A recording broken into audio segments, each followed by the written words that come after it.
Aqui ó, muito que bem, senhoras e senhores, eu sou Felipe Noronha, este é o Eu Vim de Santos para falar, se eu não estou enganado, da primeira classificação do Santos nos pênaltis desde que o canal foi criado há 3 anos, tenho quase certeza, eu pelo menos não lembro, se eu estiver enganado, você me corrige daqui a pouco nos comentários, ou agora mesmo.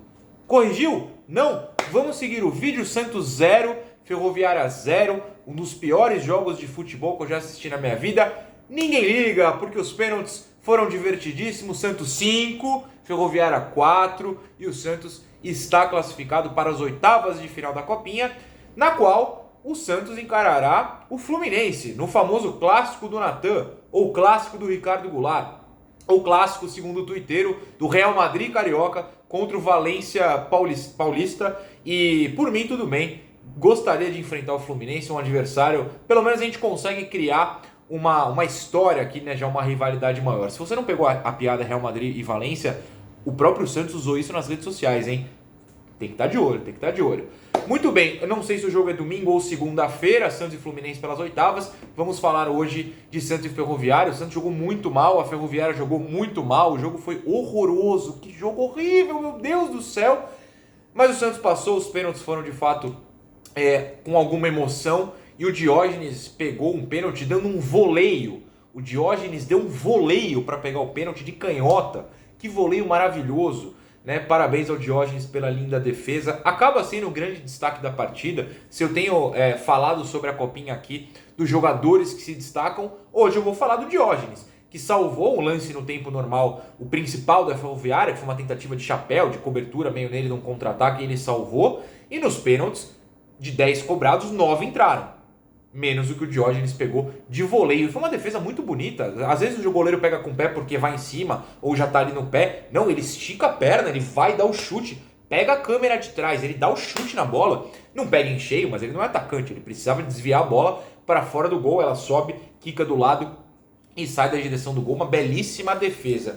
Mas festejos de lado um pouco. O Santos está classificado, é o que importa. A copinha serve também para a gente festejar jogos em janeiro, né? Não só para revelar jogadores, mas para o nosso lado também de torcedor, eu estou me incluindo no torcedor, para a gente festejar jogos, se divertir em janeiro.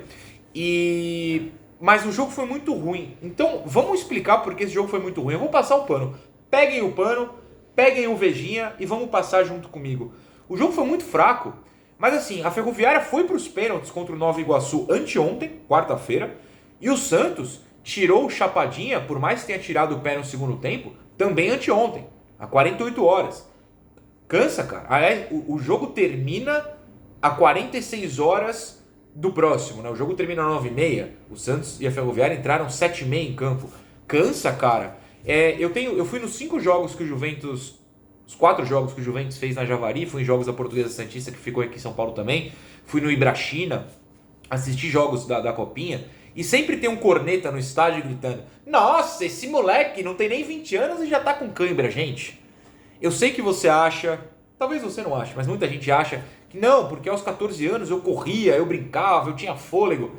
Nível profissional, e eles estão na beira do profissional, é outra coisa. O nível de exigência física aí é enorme. Jogar 48 horas depois, no ritmo que eles jogam, quebra o corpo. Quebra muito o corpo. Então eu entendo que tanto o Santos quanto a Ferroviária tenham jogado mal também por cansaço. Se o jogo for domingo, até me preocupo, porque o time vai estar mortinho, pode de repente brilhar, mas fisicamente vai estar muito cansado. Cansa demais jogar nesse nível de intensidade, nesse nível de exigência, até psicológica, cansa muito jogar. Então eu entendo o jogo ter sido ruim. Não entendo muito, agora falando especificamente do que eu vi, o Santos com um a mais, o jogador da Ferroviária que foi expulso foi com 2 segundos do segundo tempo, eu não expulsaria, mas é uma discussão válida. Fica a discussão para as redes sociais ou aqui nos comentários. Eu não vou discutir. O Santos ficou com a mais e não criou. Então eu vou voltar no que eu tenho falado na primeira fase. De novo, o Helder errou. Eu entendo que o Ed Carlos se lesionou, não sei qual foi a lesão, não sei a gravidade, mas o Ed Carlos é o único meia do time. O meio campo com 3 jogadores é o Ed Carlos avançado, o João Vitor Balão e o Jonathan mais recuados. De um lado, Lucas Barbosa, do outro, Patati, de centroavante, o Juan. Quando o Ed Carlos se machuca e ele coloca o Fernandinho, ele quebra completamente o ataque do Santos. O Lucas Barbosa não é um meia central. O Fernandinho, tanto que sai no segundo tempo. O Fernandinho e o Patati ficaram revezando de lado. Era a única mudança tática que ele fazia. O jogo inteiro, de um lado tá aqui, do outro não adiantava nada. O Helder não teve criatividade e substituiu mal. Então eu acho que muito também passou da má atuação do Santos. O Santos jogou mal, foi o Ferroviário também. O jogo foi horrível. É muito pelo técnico, que mexeu mal, principalmente na lesão do único meia. Depois, as entradas, mesmo do Matheus Nunes, que joga mais centralizado e tal, não corrigiram muita coisa. A entrada do Vitor Michel já foi mais de botar alguém lá na frente, tentar fazer gol. Quase fez, inclusive, mas não fez. Mas assim, não foi nenhuma mudança tática. Taticamente, o Helder errou na minha visão. E veja, eu tenho adotado a linha de não criticar os jogadores. Você vê que eu não falei um lado dos jogadores. Mas o técnico é adulto, gente. O técnico errou. Acho que ele escalou de forma correta no começo, mas as trocas não foram exatamente positivas. De repente você pode até me apontar que não tem um grande meio armador no banco, até porque se tivesse um grande meio armador, seria titular. Faz sentido, mas eu não gostei, não entendi. Patati mais Fernandinho mais Lucas Barbosa. Foram 3 jogadores que jogam abertos e o meio ficou muito sem sentido. Mas o Santos não tomou grandes sustos, essa que eu citei agora há pouco do Diógenes salvar uma tentativa de chapéu / cobertura foi o maior susto para a Ferroviária. Os outros lances que envolveram o Diógenes foram todos socos em cruzamentos e ele ganhou bem todos. Então não é que o Santos tomou sustos, é que o Santos não criou contra um time com um a menos e isso me preocupou. Mas no fim das contas, é o que eu falei, 48 horas depois de um jogo, você está cansado, você encara um adversário que também está se matando para classificar e você deu um jeito de classificar. Por mim, tudo bem, a gente não está exigindo o título de ninguém, a gente está exigindo que peças surjam. Hoje não foi um jogo para ver peças, e se não é um jogo para ver peças, o que sobra? Tentar passar de fase, mesmo que seja no sufoco, pelo menos deu uma animada para quem estava vendo o jogo no final com os pênaltis. E aí vem elogios. Vamos tentar acertar a ordem. Lucas Pires bateu bem, Juan bateu bem, Pedrinho bateu bem, o Patati foi o último. Quem foi o quarto, meu Deus? Fernandinho bateu bem e o Patati bateu bem. O Santos bateu pênaltis muito bons. Que bom que tem jogadores que sabem bater. Não sentiram pressão no momento decisivo. O Diógenes pegou bem o pênalti com o voleio, que eu já elogiei no começo do vídeo. Então, ficam meus elogios aos cobradores, que foram muito bem. Honestamente, para encerrar, eu vou fazer só um destaque individual, só um destaque de peça. Peça jogador, claro. Achei que 10 jogadores em campo o tempo inteiro estiveram de médio para baixo. Médio para baixo. Até o Juan hoje jogou bastante abaixo. Nem é porque não fez gol, ele realmente acertou pouco. Mas o Jair é bom demais, cara. O Jair sempre ligado, o Jair sempre se impondo, o Jair fazendo desarmes. Esse moleque é bom. Eu ia até falar, tomara que ninguém tenha visto esse jogo. Para todo mundo viu esse jogo, né? Principalmente quem é empresário, quem quer ter jogador sob as mangas, os clubes mais ricos.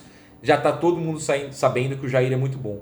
Mas fica o recado para quem tá aqui me assistindo. O Jair é bom demais, hein? Que zagueiraço. Para mim foi o melhor em campo do Santos. De resto, todo mundo de médio para baixo, tirando o Diógenes, que pegou o pênalti. Foi muito bem nessa cobrança. E quem bateu muito bem também.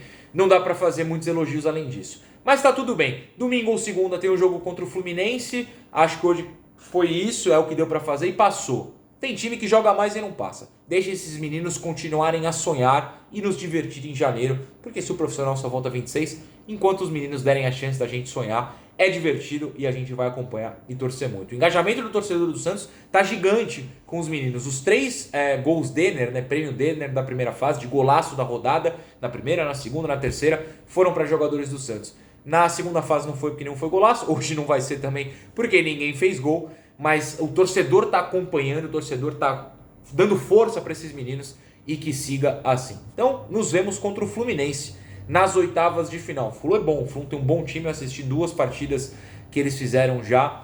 Bom time, bastante ousado. Hoje assisti boa parte do jogo contra a Ponte. Tava 2-0 para o Flu e era só contra-ataque para o Flu. Contra-ataque. Neutralizava a Ponte e amassava a Ponte no contra-ataque. Então, vai ser difícil. Mas por hoje vamos festejar, domingo ou segunda a gente pensa nesse jogo contra o Flu.